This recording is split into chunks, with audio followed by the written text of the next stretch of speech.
Hi, my name is Trista Fergerson, and I'll be doing this presentation on race, class, gender, access, and equity in schools.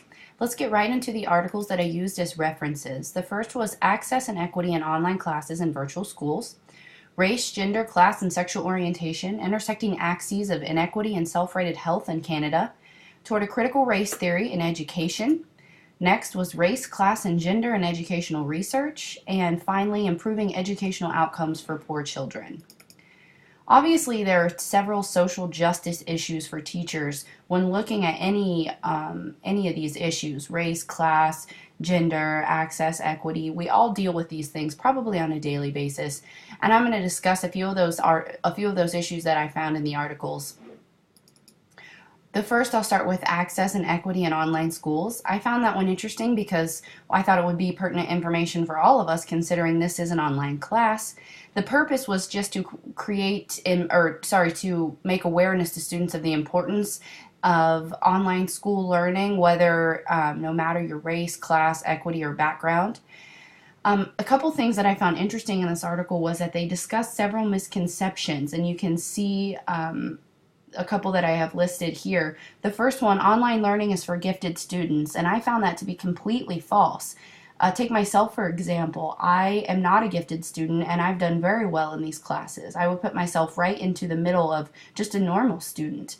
However, I was a little anxious, a little nervous to take these classes because I didn't think that I would do well, because I'm kind of a hands-on learner. I'm someone who needs to be taught and needs to be shown things to get it.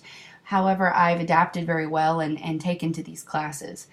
Another one, everyone's treated equally because everyone looks the same. I found that interesting because I didn't quite get it when I first read it, but now going over it a little more, I understand it more completely.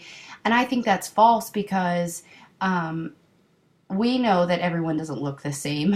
Even though online we're just a name, you can tell who's a female, who's a male, and then because you get to know each other through discussion boards, you then soon learn whose race is what and things like that. I just think that everyone is treated equally in these classes because we respect each other, so of course we're going to treat each other equally. Virtual schools continues, and I'm going to talk more about those social justice issues when I involve them into my classroom. But here are just a few more things that happened in that article.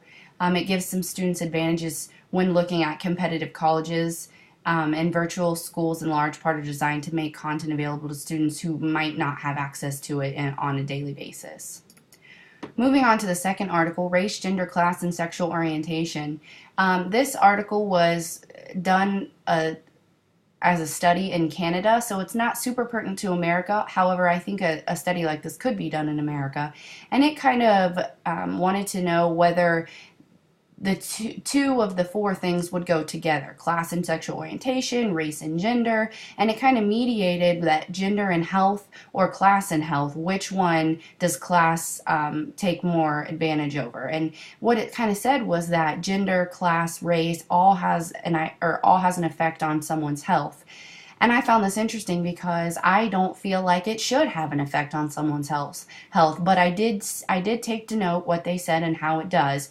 Maybe in class someone doesn't have means to buy healthy food or have a gym membership, and that's something that they stated, whereas someone who does have a higher class and has more money has those capabilities.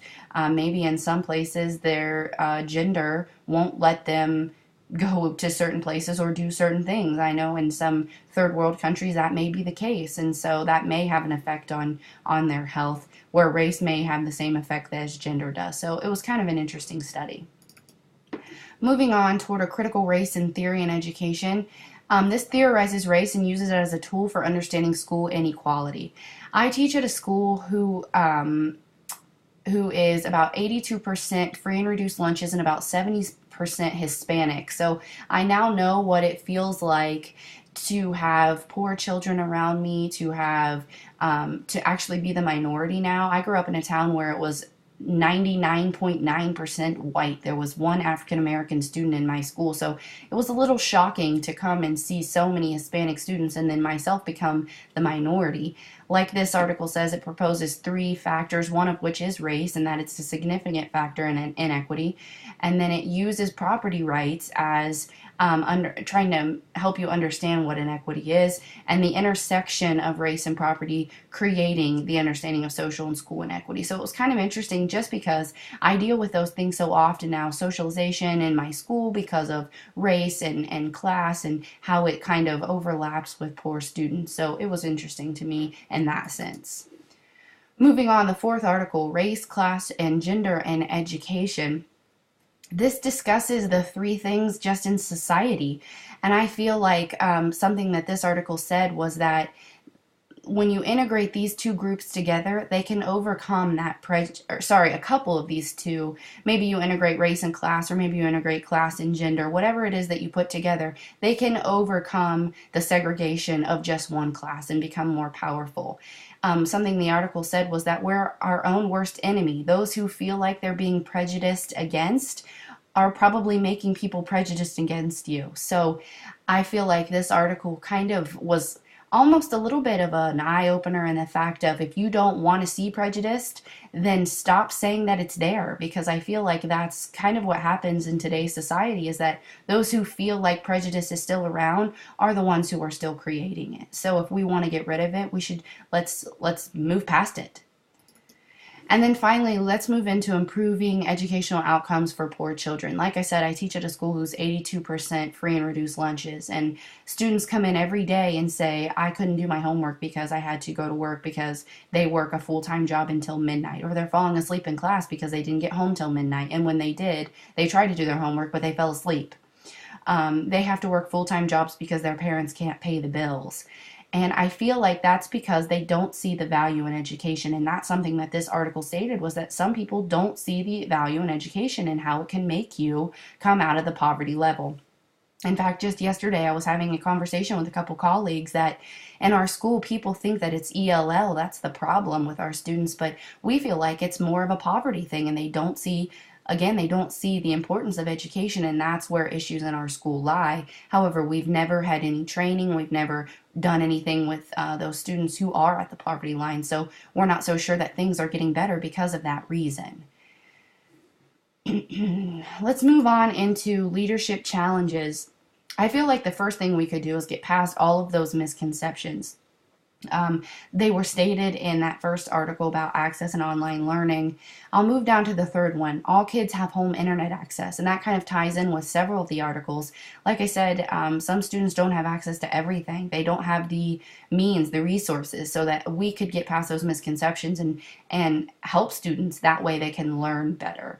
You can read the other three there. Handicapped kids can be virtual learners, online's for only gifted children, and that everyone's treated the same, which I've kind of already gone over. Let's move on again into more leadership challenges. Equity in school. It's the same problem that's discussed in the discussion 7, which we just talked about, was equalizing all students, helping students to become and respect each other, and helping students to understand that they can be similar and they can have different cultures, but they can still respect each other and get along. And I feel like that discussion kind of helped us understand how we can better get students to understand those things. And then also improvements for poor children. Jennifer posted in discussion 4 about history and how we're doomed to repeat it if we don't study it. And I've heard that my entire life. And I feel like we need to study the habits, and we need to teach students that are poor the habits that have happened and help them overcome it. Otherwise, the cycle just continues. How I'm going to apply this to my class, I teach a technology class, and so it's very difficult to get students the access to the equipment, but I feel like there are ways that I can make access more helpful, letting them check it out, letting them take it home with them. That way they don't have to get everything done in schools. But the big thing that I feel like can help me is building relationships. I feel like if I build relationships with students, they respect me more, and then they're able to talk to me more about these things: race, class, gender, access, the equity, their equality in schools, any issues that they have. If I build that relationship with them, I feel like they will probably be more capable of talking to me, more accepting of me, and that I'll understand more. I have the capacity to make my classroom whatever I want it to be, to help each student to make sure that they have the best opportunity to learn. And I feel like I have become better at doing that. I feel like my leadership has become better, and I feel like I'm now more capable of helping students in any of these issues that need help. Thank you.